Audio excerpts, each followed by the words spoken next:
प्रभाग क्रमांक 5 मध्ये भारतीय जनता पक्षाच्या अधिकृत उमेदवारांच्या प्रचारार्थ भव्य जाहीर सभेचं आयोजन करण्यात आलं होतं। सोलापूर महानगरपालिका निवडणुकीच्या पार्श्वभूमीवर प्रभाग क्रमांक 5 मध्ये भारतीय जनता पक्षाच्या अधिकृत उमेदवारांच्या प्रचारार्थ भव्य जाहीर सभेचं आयोजन करण्यात आलं होतं।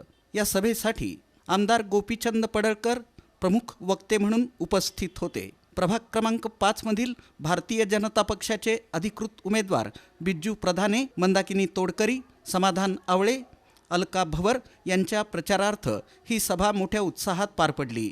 सभेला नागरिकांनी, कार्यकर्त्यांनी तसंच महिलांनी मोठ्या संख्येनं उपस्थिती लावली।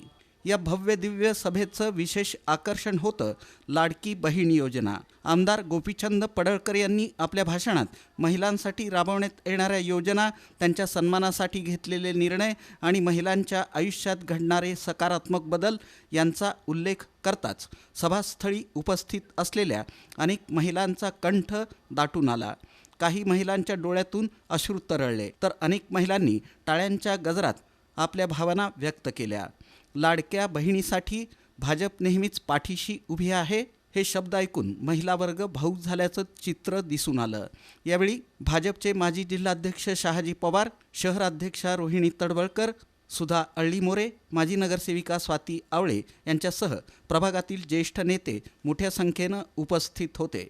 यामध्ये माजी नगरसेवक सुभाष डांगे, किशोर पाटील, मंजुषा डोईफोडे, नीता गवळी, बापू पाटील, प्रभाकर भालेकर, मोहन ढेपे, विश्वनाथ पाटील, शिवाजी कोयाळकर, विश्वास शिंदे, बाळासाहेब मुत्तूर, मच्छिंद्र गाडेकर, राम भवर, हरी भवर, सुनील भोसले, मदन क्षीरसागर, नागनाथ क्षीरसागर, भोसले सर, अनिल राजपूत, बाळू राठोड, अमोक सिद्ध खराडे, निशांत कांबळे, चंदन शिवे, विजय गायकवाड आदी मान्यवरांची उपस्थिती होती।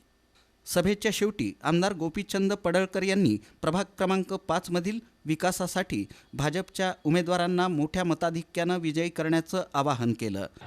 मित्रांनो, ही लाडकी बहीण योजना आहे ना, ही लाडकी बहीण योजना त्या लाडक्या बहिणींसाठी नाही आहे। कुठल्या लाडक्या बहिणींसाठी नाही आहे? ज्या मुंबईमध्ये समुद्राच्या किनाऱ्यावरती ट्रायडन नावाचं हॉटेल आहे, तिथं 1,500 रुपयाला कॉफी मिळते। जी 1,500 रुपयाची कॉफी माझी बहीण पिते, तिच्यासाठी ही लाडकी बहीण योजना नाही आहे। तिथंच बाजूला गेलं की गेटवे ऑफ इंडियाच्या बाजूला ताज हॉटेल आहे टाटा ग्रुपचा, तिथं जी लाडकी बहीण जाऊन 1,000 रुपयाचा चहा पिते, तिच्यासाठी ही लाडकी बहीण योजना नाही आहे। जिच्या पायामध्ये 1.5 2 लाख रुपयाचं सॅन्डल आहे, तिच्यासाठी ही लाडकी बहीण योजना नाही आहे। जिच्या काकेमध्ये 2 लाखाची पर्स आहे, तिच्यासाठी ही लाडकी बहीण योजना नाही आहे। जिच्या डोळ्यावरती 5-5 लाख रुपयाचा ब्रँडेड गॉगल आहे, तिच्यासाठी ही लाडकी बहीण योजना नाही आहे। तर ही लाडकी बहीण योजना कुणासाठी आहे?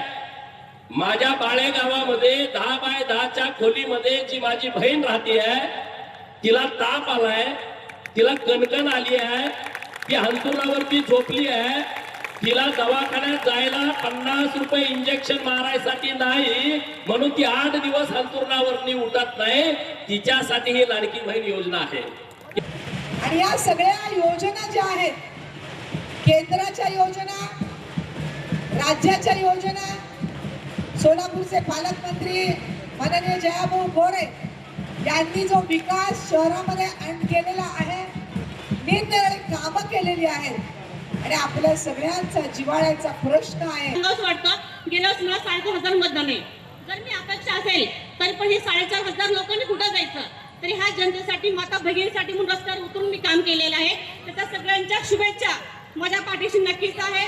आज तेच शुभेच्छा, तेच आशीर्वाद घेऊन पुन्हा आज 2026च्या निवडणुकीमध्ये रिंगणात मी सगळ्यांचा आशीर्वाद घेण्यासाठी उभारलेला आहे। आज आपल्या भारतीय जनता पार्टीच्या माध्यमातून अनेक कार्यक्रम असतील, अनेक योजना असतील, प्रत्येकाच्या घरामध्ये पोहोचवण्याचं काम मी केलेलं आहे। माझी सुरुवात गेली 5 वर्ष मी भारतीय जनता पक्षात काम करते। महिलांसाठी कुठलेही कार्यक्रम असतात मी अगदी सक्षमपणे राबवले आहे।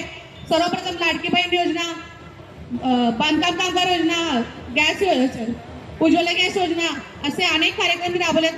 राज्य सरकारच्या व केंद्र सरकारच्या सर्व योजना मी सक्षमपणे राबवल्या आहेत। आणि महत्त्वाचं म्हणजे आपल्या महिला दिन मी सर्वात मोठ्या प्रमाणात राबवते। महिलांना बाहेर काढून सक्षम करण्याचं काम मी केलं आहे। या सभेमुळं प्रभागात निवडणूक वातावरण अधिकच तापलं असून नागरिकांचा आणि महिलांचा उत्साह मोठ्या प्रमाणात वाढल्याचं चित्र दिसून आलं.